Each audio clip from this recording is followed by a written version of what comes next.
안녕하세요. 조초현입니다. 4월 26일 월요일 사건으로 보는 세계사 수업 시작하도록 하겠습니다. 먼저 오늘은요, 이 로마 공화정에 대해서 살펴보도록 하겠는데요. 키케로가 원로원을 상대로 해서 여절을 하는 모습을 담은 사파를 가지고 와봤습니다. 먼저 이 로마 공화정과 시민권에 대해서 살펴보도록 하겠습니다. 이 로마 공화정은 어떻게 보면 로마가 우리 인류에게 준 이 값진 선물이라고 볼 수가 있죠. 지금 우리나라도 공화정 체제죠. 이 로마 공화정을 통해서 공화정이란 무엇인지 한번 살펴보도록 하겠습니다. 시민권에 대해서 살펴보고요. 그 다음에 이제 이탈리아 반도의 통일, 그리고 포에니 전쟁까지 살펴보도록 하겠습니다. 이 에투르리아의 식민지였던 로마를 먼저 살펴보도록 하겠습니다. 이 로마 하면 제정 로마를 생각할 것입니다. 뭐 카이사르, 뭐 여러 이 황제들을 생각하면서 이 거대한 로마만을 생각할지도 모르겠어요. 하지만 이 로마는 사실상 에투르리아의 식민지로부터 출발한 국가였습니다. 아울러서 다음으로 이 공화정과 시민권, 그리고 통일과정, 포에니 전쟁까지 살펴보도록 하죠. 먼저 에투르리아 문명을 살펴보도록 하겠습니다. 이 로마가 바로 이 에투르리아 지역에 제일 붙어 있죠. 사실상 근접해 있다고 볼 수가 있습니다. 이 로마를 에투르리아에 포함시키는 경우도 있어요. 그 정도로 이 로마와 에투르리아는 밀접한 관계가 있습니다. 이것은 에투르리아의 고분에서 발견된 고분 벽화라고 보시면 됩니다. 이탈리아 반도 최초의 고대 국가가 바로 에투르리아였습니다. 기원전 10세기부터 8세기경까지 이 소아시아의 리디아에서 바다를 건너 이탈리아 반도로 이주해 왔죠. 다시 말하면 해상민족이라고 볼 수가 있겠죠. 기원전 8세기경부터 2세기경까지는 북쪽의 토스카나 지방부터 남쪽의 로마에 이르는 지중해 연안 지역을 포함한 중부 이탈리아 거의 전역을 지배했던 것이 바로 에투르리아였습니다. 이 에투르리아 12도시 연맹이 결성되게 되는데요. 그것은 일종의 군사동맹체라고 보시면 됩니다. 이들은 그리스인처럼 도시국가를 형성하고 있었고요. 타르퀴니아, 키우시, 그리고 베이오, 체르베테리, 카에레라고도 하고요. 아레초 등의 12개 도시의 군사동맹인 에투르리아 연맹을 조직하고 있었습니다. 하지만 불행한 것은 그들이 사용하고 있던 금속 문자 중에 아직 완전히 해독되지 못한 것이 대부분이기 때문에 이들의 정치체제나 일상생활에 대해서 알 수 있는 것은 고분벽화나 토기에 그려진 그림이 대부분이라고 보시면 됩니다. 처음 에투르리아인은 페니키아, 키프로스 등 서아시아의 영향을 강하게 받았었죠.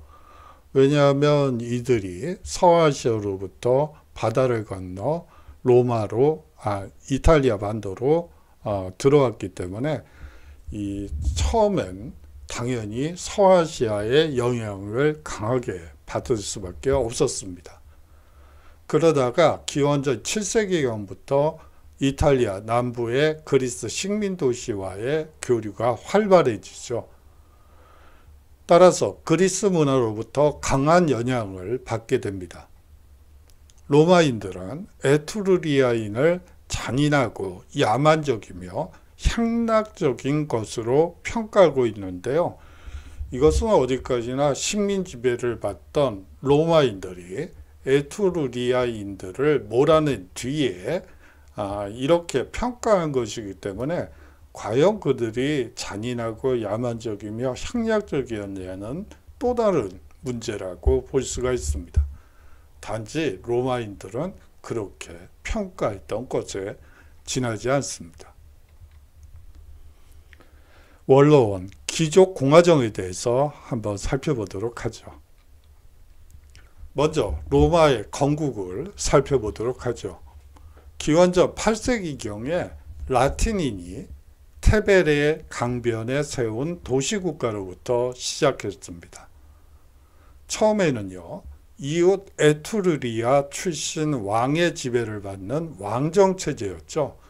다시 말하면 에트루리아에서 보낸 왕이 지배하는 체제였다고, 식민지 상태였다고 보는 게 더 정확하다고 볼 수가 있습니다. 기원전 6세기 말경에 귀족 공화정이 세워지게 되죠. 사실상 이 귀족 공화정은 에트루리아로부터 이제 독립을 한 주체가 귀족들이었어요. 귀족들이 내 전차 부대와 기사들이 사실상 이 에트루리아로부터 독립을 쟁취했기 때문에 이 귀족 공화정이 세워질 수 있었던 것이죠. 로마 귀족들이 왕을 몰아내고 공화정을 수립하게 됩니다. 원로원과 집정관은 사실상 최고 행정관, 지금 우리식으로 얘기하자면 대통령이라고 보시면 됩니다. 이 집정관을 귀족이 독점하게 되죠. 이 원로원은요, 정무관의 관직을 마친 자 중에서 선출을 통해 300인의 종신위원으로 구성되게 됩니다. 여러분들이 종신위원 그러면 지금 우리나라에서 종신위원이 있는 곳은 대한민국 학술원 정도가 있는 것 같아요. 죽을 때까지 이 학술원 회원이 되는 것과 마찬가지로 이 300인의 종신위원인 원로원은 죽을 때까지 원로원의 의원으로 활동하게 됩니다. 다시 말하면 정무관을 마쳤다 하더라도 300명 중에 한 명이라도 죽지 않으면 그 사람은 원로원 위원이 될 수가 없는 것이죠.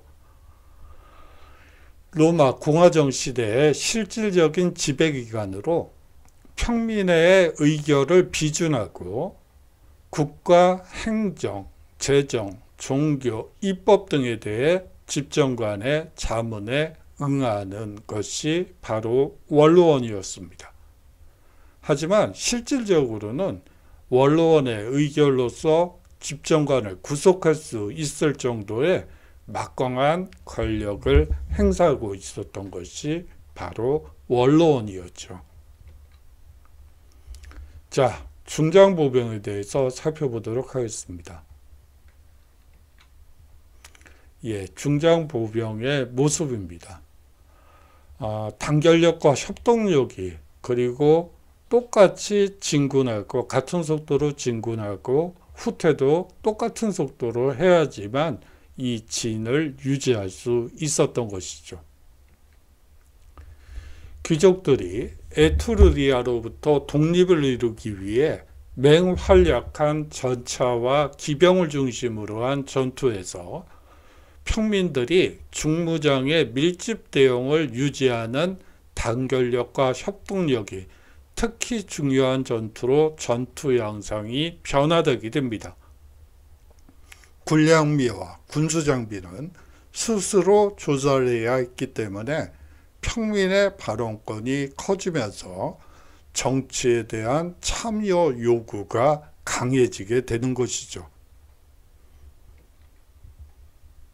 성산 사건을 살펴보도록 하겠습니다. 성스러운 산에서 어떤 일이 벌어졌길래 성산 사건이라고 할까요?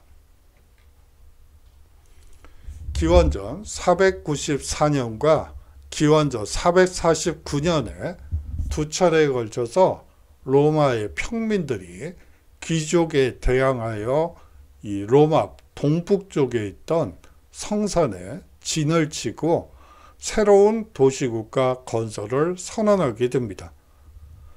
다시 말하면 평민들이 귀족에 대항하기 위해서 사실상 성산에 독립된 새로운 도시국가 건설을 하겠다고 선언한 것이죠.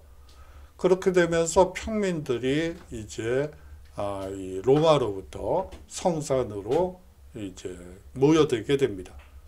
그렇게 되면 결국은 평민이 없는 귀족만 남은 로마는 어떻게 될까요? 사실상 일상적인 일들이 제대로 영위될 수 없는, 어떻게 보면 보이콧을 했다고 볼 수가 있습니다. 기원전 494년 평민회를 강하지 않으면 독립하겠다고 선언했던 것이죠. 귀족은 타협책으로 일부 평민들의 빚 일부를 삭감해 주고요. 평민회에서 2인의 호민관을 선출하도록 용인합니다. 이게 나중에 가면 10인의 호민관 제도로 바뀌게 돼요. 이게 뭐 494년에는 2인, 뭐 그 다음에는 뭐 계속 숫자가 늘다가 최종적으로는 1년에 10명의 호민관을 선출하게 됩니다. 이 호민관을 통해 스스로의 권리를 지키는 것을 인정해 줬다고 볼 수가 있죠. 호민관의 권한은 이 평민에게 위해한 결정에 대해서는 집정관이나 법무관 혹은 원로원의 결정에 거부권을 행사할 수 있다는 것입니다. 이 비토라는 게 있는데요. 거부권이죠. 이게 원어대로 하자면 나는 거부한다예요. 난 거기에 거부해. 다시 말하면 호민관이 나와서 나는 거부합니다 라고 하는 게 결국은 거부권이라고 여러분들이 생각하시면 됩니다. 이 성산 사건이 합의로 끝나면서 조화의 신전을 봉헌하기도 하죠. 이 조화, 콩코르디아 사원을 만들기도 합니다. 물론 지금 남아있는 건 없어요. 뒤에 뭐 그림을 가져오긴 했지만. 자, 그 다음으로 또 한 번의 성산 사건이 또 일어나게 됩니다. 그것은 기원전 499년의 일인데요. 평민들은 12표법의 제정을 요구하며 다시 성산 시위를 감행하게 되죠. 이 과거 사제들만 비밀스럽게 전승으로 이어져 오던 기존의 간습법과 판례법의 일부가 성문화되어 공시된 사건이 일어나는 배경이 바로 기원전 499년의 제2차 성산사건이라고 보시면 됩니다. 이 12표법은 동판에 새겨 시장에 공시되어 일반 평민들도 누구나 저런 법이 우리에게 적용되고 있었구나 라는 사실을 알 수 있게 해줬던 것이죠. 12표법은 기본법이자 로마 인민의 권리를 보장하는 법이었습니다. 귀족들은 성문법 제정에 반대했었죠. 하지만 결국 10인 입법위원회를 구성하고 로마 광정에 12표법을 내걸게 됩니다. 평민들은 재판에서 부정과 자의적인 판결에 대해 어느 정도 보호를 받게 되었죠. 귀족층이 주도하여 제정하였기 때문에 여전히 가혹한 채무법, 다시 말하면 빚을 제대로 갚지 못하면 노예가 되는 이 가혹한 채무법, 그리고 귀족과 평민과의 통혼 금지 규정 등이 포함되어 있습니다. 그렇기 때문에 평민의 불만이 충분히 해소되지 않아 이 귀족과 평민과의 항쟁이 계속 이어지게 되죠. 아까 그 조화의 신전이라고, 합의 신전이라고 말씀드린 바가 있죠. 그거를 한번 이 3D 죄송합니다. 3D래요. 3D 영상으로 만든 것을 캡처해서 한번 가지고 와봤습니다. 3D죠. 죄송합니다. 자, 그 다음으로 리키니우스법에 대해서 살펴보도록 하겠습니다. 사실상 로마가 어떻게 민주화되고 있는지 그 과정을 살펴보는 시간이라고 보시면 됩니다. 기원전 367년에 호민관이었던 리키니우스와 섹스티우스의 제안에 따라 제정된 법이 바로 리키니우스법입니다. 이전까지 국정을 담당하는 여러 임명직 관료들인 트리부누스를 폐지하게 됩니다. 이게 로마의 이 제도가 상당히 복잡해요. 이게 또 시기마다 부르는 것도 다 달라지고, 그래서 여러분들이 상당히 헷갈리고, 이 시기에 트리부누스와 또 제정 시기에 트리부누스는 또 다른 거기 때문에 여러분들이 좀 개념적으로 이해하기가 어려울 수도 있을 것 같습니다. 사실상 이 트리부누스는 어떻게 보면 지금식으로 얘기를 하면 국무회의라고 보시면 됩니다. 트리부누스라는 제도 자체는 지금의 국무회의, 대통령과 또 여러 장관들이 회의를 하는 국무회의라고 여러분들이 생각하시면 될 것 같아요. 아울러서 2명의 콘술, 즉 집정관과 법무관을 설치하되 콘술 중 1명은 반드시 평민으로 한다고 규정해 놓았습니다. 사실상 최초로 평민에게 최고관직의 길이 열리게 되고, 결국은 평민들도 원로원 종신위원으로 선출된 가능성이 높아지게 되죠. 따라서 귀족과 평민 신분의 정치적 평등을 도모하고 경제적으로는 빈부격차를 줄이는 데 목적이 있는 법이라고 볼 수가 있습니다. 먼저 부채에 관한 법을 살펴보도록 하죠. 부채의 상환은 3년 분할 상환으로 하고 이자는 원금에서 공제하여 지불해도 좋다고 했습니다. 이자를 안 내도 상관은 없다라고 볼 수가 있죠. 또한 국유지의 점유 면적을 제한한 법을 시행하게 됩니다. 리키니우스법 안에 있는 내용들이에요. 공유지 선점을 한 명당 506회라, 즉 약 125헥타르로 제한하고요. 이 공유 목지에 방목할 수 있는 가축수도 제한을 하는데 소는 100마리, 양은 500마리로 제한합니다. 다음으로 호르텐시우스법을 살펴보도록 하죠. 기원전 287년 고대 로마의 독재관이었던 호르텐시우스가 제정한 법입니다. 귀족과 평민이 모두 참여하는 민회가 아니라 평민들만 참여하는 평민회에서 의결된 사항도 국법으로 효력을 발생한다고 규정되어 있죠. 예, 민회는요, 이 사실상 귀족과 평민이 모두 참여하기 때문에 귀족의 영향력이 상당히 크죠.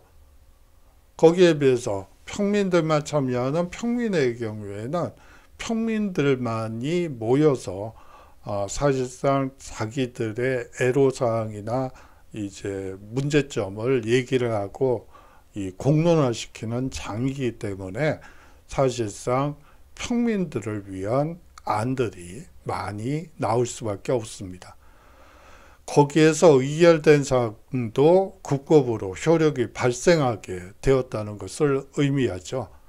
즉, 평민회의 독자적인 입법권이 보장되었다고 볼 수가 있습니다. 이 호르텐시우스법에 따라 평민회의의 결정은 원로원의 승인 없이도 모든 시민에 대하여 구속력을 가지게 됩니다. 파트리키라 불린 귀족과 플레부스라 불린 평민 간 법적인 평등을 실현해 사실상 두 계층 사이에 존재하던 신분투쟁은 사실상 이 시기에 종결되게 됩니다. 그러면서 이제 로마는 공화정과 민주화라는 두 마리 토끼를 다 잡게 된 셈이 되죠. 자, 다음으로 로마 시민권 개념에 대해서 살펴보도록 하겠습니다. 로마가 현대 인류에게 준 가장 중요한 선물 중에 하나는 이 공화정과 시민권이라고 볼 수가 있죠. 이 고대 로마 시민에게 주어진 여러 권리가 로마 시민권이라고 볼 수가 있고요. 이 여성에게는 시민권이 없었다는 점도 이 고대 그리스 아테네와 다르지 않습니다. 로마에 충성하는 외국인이나 이 10년간의 노예 생활을 한 노예는 자유민 자격을 주었고 그 자식에겐 시민권이 주어지게 되어 있었죠. 시민권 안에는 다음에 6가지가 포함됩니다. 민회나 평민회에서의 투표권. 아까 민회는 귀족도 포함이 된다고 말씀드렸죠. 평민회는 평민들만 모이는 것이고요. 거기에서의 투표권, 그리고 공직 직무에 나아갈 수 있는 명예권, 법적 계약을 체결하고 자산을 소유할 수 있는 사업권, 기원전 3세기 그리스 도시국가들과 해상무역국가들의 교육법에 근거한 만민권, 로마 시민인 남성이 가부장의 법적 권리를 갖고 그 결혼으로 낳은 자녀가 로마 시민이 되도록 한 결혼권. 여기서 죄송합니다. 녀는 빼야지 되는데 제가 습관적으로 녀를 집어넣었죠. 이 로마 시민은 남성만 될 수 있기 때문에 자녀가 아니고 그 결혼으로 낳은 아들만 로마 시민이 되도록 한 결혼권, 그리고 마지막으로 이주권이 있습니다. 거주 이전에 자유가 있었죠. 물론 시민에 한해서 라는 조건이 붙지만요. 자, 로마 공화국의 이탈리아 통일 과정을 살펴보도록 하겠습니다.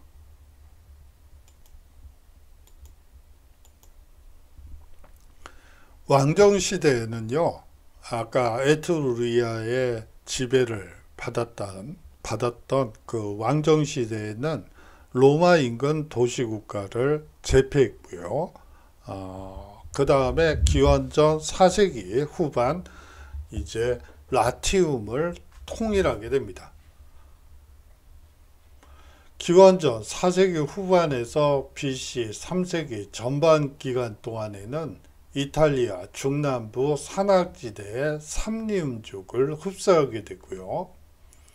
기원전 3세기 전반에는 남이탈리아의 타렌툼과 전쟁을 하고, 타렌툼은 발칸반도 서부에 있는 고대 그리스 도시국가 에페이로스 왕 이 피로스의 도움을 얻어 로마군을 크게 괴롭히게 됩니다. 로마는 고전 끝에 피로스를 이탈리아에서 쫓아내죠. 기원전 3세기 중엽에는 이 로마는 이탈리아 남부의 그리스 식민 도시들을 평정하여 결과적으로 이탈리아 반도를 통일하게 됩니다. 여기서 한 가지 좀 빠진 부분이 있어요. 이 로마가 계속 승승장구해서 이탈리아 반도를 통일하는 건 아니고요. 뭐 심지어는 로마가 이 갈리아족의 침입을 당하는 사건도 있었습니다. 바로 요 중간 시기죠. 3세기 247년이니까 뭐 한 타렌tum까지 괴멸시킨 후에 이제 갈리아족이 알프스 산맥을 넘어서 이 로마를 점령하는 사건이 벌어지게 됩니다. 거의 점령을 했는데요. 그렇지만 한 요새만이 남아 있었죠.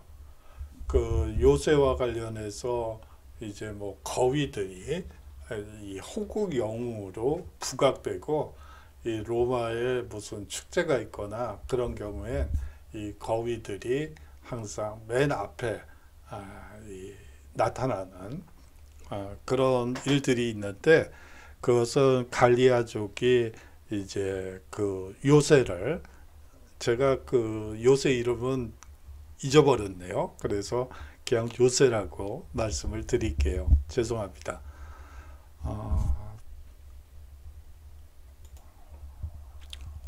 예. 지금 이제 기억이 났네요. 카피톨리노 언덕에 요새가 있었죠.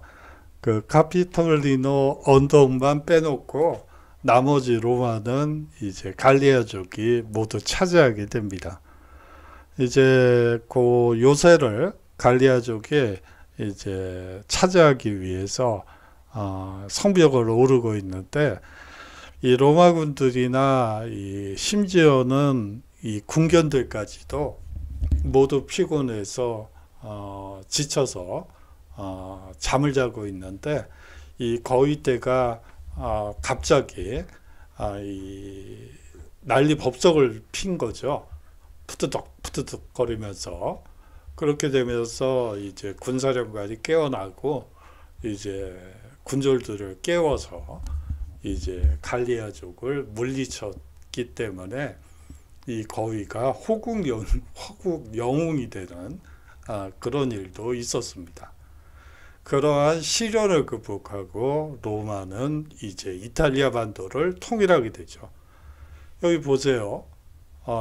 에트루리아의 지배도 받아봤고, 갈리아족의 공격도 당해서 로마가 거의 점령당하다시피 하는 이 거의 파국의 위험에서도 이제 그러한 국난을 이겨내고 이제 이탈리아 반도를 통일하게 됩니다.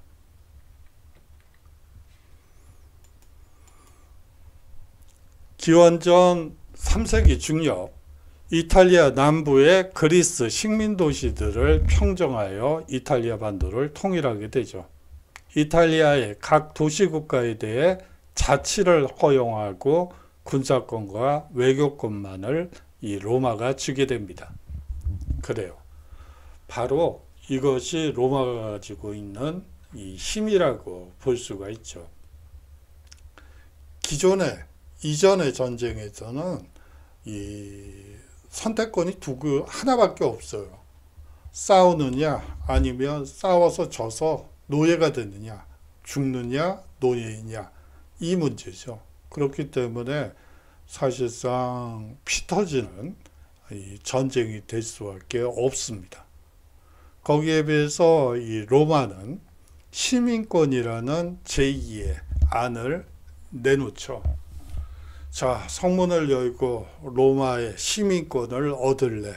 아니면 노예가 될래? 이제 선택지가 하나가 더 늘어난 거예요. 이 대부분의 이 도시국가들은 성문을 자진해서 열었고 자치를 허용받는 조건으로 군사권과 외교권만 로마에 넘겨주게 되죠. 이렇게 되면서 이탈리아 반도를 거의 무혈 입성하듯이 입성했다고 차지했다고 보실 수가 있습니다. 이 시민권이 가지고 있는 아주 이 장점 중에 하나라고 여러분들이 생각하시면 되죠. 이제 이탈리아 반도는요, 전승국 로마를 맹주로 하는 군사 동맹체로 바뀌게 됩니다. 군대는 로마 시민이 정규 군단을 편성하고요, 동맹국은 별도로 편성된 보조군이 되어 로마 시민이 지휘하게 되죠. 로마가 이탈리아 반도를 넘어 해외로 진출할 때에도 뒤에 살펴볼 포에니 전쟁에서도 이러한 형태의 군대였다는 점을 강조드리고 싶습니다. 자, 이제 포에니 전쟁에 대해서 살펴보도록 하죠. 오늘은 3차까지 있는데요. 포에니 전쟁은 3차, 거의 120년간 지속된 전쟁입니다. 그 중에서 1, 2차만 살펴보도록 하죠. 3차는 사실상 힘이 이제 빠진 이 페니키아를 이제 완전히 도륙을 내는 그런 전쟁이기 때문에 뭐 여기서 굳이 다룰 필요는 없을 것 같아서 1차 그리고 2차 포에니 전쟁까지만 살펴보도록 하겠습니다. 이 포에니 전쟁은 로마 카르타고 전쟁이라고 하기도 하죠.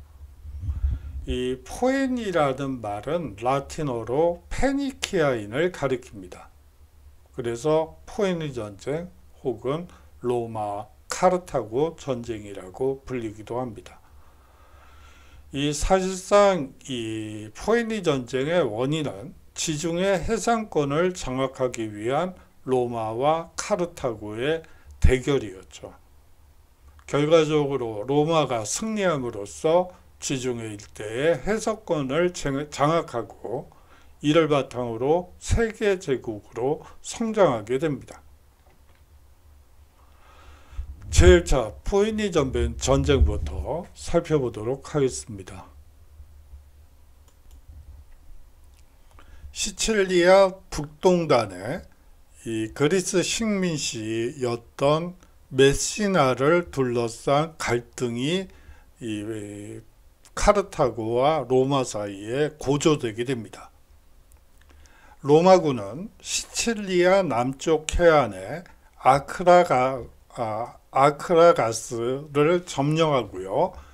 이후 새로 강력한 해군을 길러 기원전 260년 시칠리아 북쪽 해안의 해전에서 카르타고 해군에게 대승을 거두게 됩니다.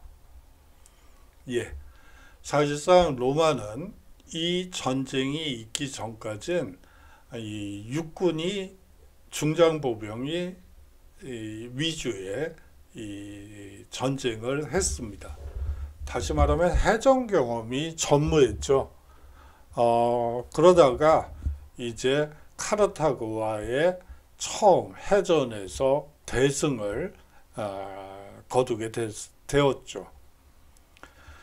이제 그 여세를 몰아서 뭐 카르타고 무서운 줄 알았더니 별거 아니네, 그런 심정으로 기원전 256년 로마는 대함대를 거느리고 아프리카로 원정을 떠나게 되는데요. 이게 뭐 시칠리아만 해도 로마로부터 근거리라고 볼 수가 있는데 이 아프리카는 사실상 원거리죠. 그러다 보니까 또 이 아프리카에 대한 정확한 이 개념이 없었기 때문에 이 당연히 대패를 할 수밖에 없었죠.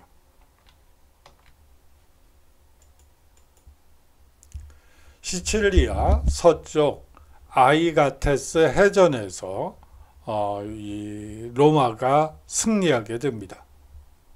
그 뒤에 이제 또 카르타고가 해전을 이제 이 시칠리아 섬에서 하게 되는데, 이 전쟁에서는 로마가 승리를 하죠. 그렇게 되면서 카르타고로부터 무조건 항복을 얻어내고요. 전쟁의 결과 로마는 거액의 배상금을 얻고 시칠리아는 이 로마의 속주가 됩니다. 로마는 거기에 더 나아가서 사르데니아 그 섬과 코르시카 섬을 제2의 속주로 삼죠. 예, 속주와 이 로마, 이탈리아 반도국 사이에는 큰 차이가 있어요. 사실상 이탈리아 반도에 있는 모든 도시 국가들은 이 군사동맹체 안에 있기 때문에 사실상 이 형제관계라고 볼 수가 있죠. 그리고 로마의 시민이기도 합니다. 거기에 비해서 시칠리아, 사르데니아, 그리고 코르시카는 속주죠. 다시 말하면 식민지라고 볼 수가 있죠. 그렇기 때문에 이 둘 사이에는 큰 차이가 있다는 점도 여러분들이 기억해 주시면 좋을 것 같습니다. 제2차 포에니 전쟁에 대해서 살펴보도록 하죠. 이 제2차 포에니 전쟁은 여러분들도 잘 아시는 한니발 전쟁이라고 보셔도 됩니다. 용병의 반란을 진압한 카르타고의 장군 하밀카르 바르카스는 이베리아 반도 경영위에 착수하게 되죠. 사위였던 하스도르바르와 아들 한니발이 세력을 기른 후 한니발이 로마의 동맹시였던 사군툼을 공격하게 됩니다. 기원전 218년 다시 로마와의 전쟁에 돌입하게 되죠. 대군을 거느린 한니발은 남프랑스를 석권한 후에 알프스를 넘어 이탈리아에 침입하게 됩니다. 반도의 각지에서 로마군을 격파하고요. 이거를 티키노스 전투라고 합니다. 기원전 216년 8월 2일 남이탈리아의 칸나의 전투에서 한니발이 로마군을 포위, 섬멸하게 되죠. 그런데 만약 여기서 이 로마의 동맹시들이 로마를 배반하고 카르타고 편으로 돌아섰다면 로마는 아마 끝장이 났을 거예요. 그런데 이 반도에 있는 로마의 동맹시들이 이 로마를 배반하지 않고 카르타고를 향해서 공동 전선을 펼치게 됩니다. 다시 말하면 앞서 얘기한 시민권이 가지고 있는 위력이기도 하죠. 카르타고는 마케도니아의 필리포스 5세 및 시칠리아의 시라쿠사와 동맹을 체결하게 됩니다. 로마는 이를 게릴라 전법으로 교묘히 저지하죠. 기원전 206년 스키피오 혹은 아프리카누스라고도 하는데요. 그의 지휘하에 카르타고 군의 거점인 이베리아 반도를 평정하게 됩니다. 기원전 202년에는 아프리카누스의 인소라에 이 북아프리카로 건너가 자마 전투에서 한니발군을 격파하게 되죠. 제2차 포에니 전쟁 또한 로마군의 승리로 끝나게 됩니다. 카르타고는 해외 영토를 모두 잃고요. 거액의 배상금을 로마에 지불하게 됩니다. 한니발은 동방 시리아의 안티오코스 3세에게 도망했다가 다시 비티니아 왕에게 의탁하여 재기를 노렸으나 허사로 끝나게 되죠.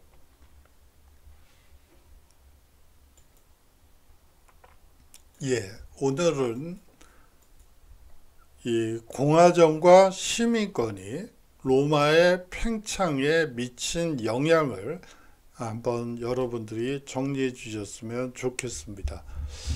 오늘 이제 9주차긴 한데요. 저번 주에 시험이 있었기 때문에 주차과제를 걷지 않았던 것 같습니다. 그래서 9주차 과제를 이 주제로 한번 살펴보죠. 이 공화정과 시민권이라는 개념은 상당히 중요합니다. 지금도 쓰고 있는 용어이기도 하죠. 이 시민권이라는 용어는 뭐 나중에 로마 제정 시기에도 만약에 성문을 자발적으로 열고 투항하는 이 게르만족이 있으면 그들에게도 시민권이 부여됩니다. 뭐 갈리아족을 이제 점령해 들어갔을 때도 마찬가지로 사실상 로마의 적대적이었던 갈리아족에 대해서는 이제 점령하면 노예로 삼고, 만약에 순순히 이 투항을 한 경우에는 시민권을 주는 등 그 시민권은 이 제국으로 팽창하는 과정에서 상당히 중요한 이 역할을 하게 되죠. 공화정과 시민권이 로마의 팽창에 미친 영향을 정리해 보시면 좋을 것 같습니다. 아울러서 제가 중간고사 대체 과제에 대해서 여러분들께 6주차에 말씀드린 7주차였죠. 7주차에 말씀드린 바 있습니다. 만약 아직까지 세 가지 테마에 대해서 만약 받지 못하신 분이 있다면 문자로 남겨주시는 게 좋을 것 같아요. 그러면 여러분들께 보내드리도록 하겠습니다.